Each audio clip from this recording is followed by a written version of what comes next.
তখন আমাদেরকে মিশনের নীতি অনুসারে আমাদের হওয়ার কথা ছিল ভারতের অন্তর্ভুক্ত। সেটা নীতিগত ভাবে যখন আমরা সেটা চেয়েছিলাম তখন আমাদেরকে রাষ্ট্রায়ত্ত নীতিগত আমাদের ভারতকে সাহায্য করতে বাধ্য হয়েছিল। তখন আমরা একটা প্রথম ষড়যন্ত্রের শিকার হয়েছিলাম যখন দেশ দিবস চলছিল। দেশ দিবস পাকিস্তান যখন শুরু হয়েছে আমাদের মতো এই দক্ষিণ বাংলাদেশের মানুষকে তারা বলা হয়েছিল এগুলো সবাই ভারতের দ্বারা। পাকিস্তান সরকার আমাদেরকে বলেছে আমরা সবাই ভারতের দ্বারা।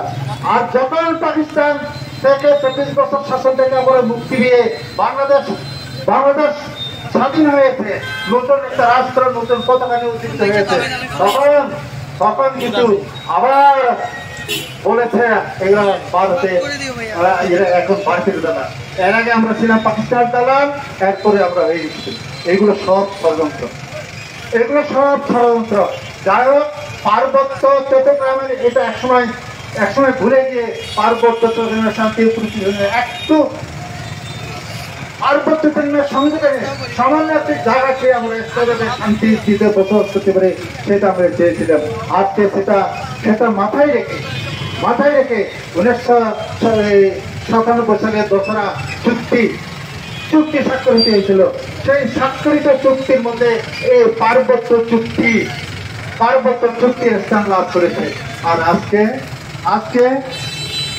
যেখানে সরকার এই চুক্তিকে বাস্তবায়িত করার দরকার ছিল, যেখানে এই সরকার পার্বত্য চট্টগ্রামের সে আদিবাসীদেরকে এখানে তাদের দাবি দেওয়া এবং বিকাশ করার যে দায়িত্ব ছিল, আর তারা কিন্তু সেটা তার উল্টো পথে আসছে।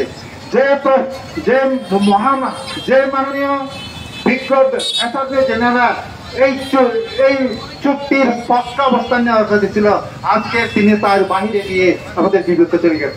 এর সাথে দুঃখের কথা আমরা কি হতে পারে এটা যদি না হয় তাহলে পার্বত্য চুক্তি এটা পার্বত্য চুক্তি বাস্তবায়ন হবে না। এটা তারই একটা ষড়যন্ত্রের অংশ।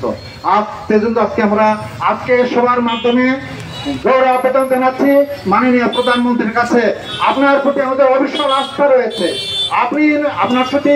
আপনার সাথে আপনি চুক্তি করেছেন এদেরকে রক্ষা করার দায়িত্ব, এদেরকে বিকাশ করার দায়িত্ব আপনার সবচাইতে। অনেকে এটা অবহেলা করলেও আপনি সেটা অবহেলা করতে পারেন না। আমরা আপনাকে শ্রদ্ধার সাথে স্মরণ করি, শ্রদ্ধার সাথে বিশ্বাস করি এবং আগামীতেও বিশ্বাস করি এই চুক্তি যাহাতে বাস্তবায়ন হয়।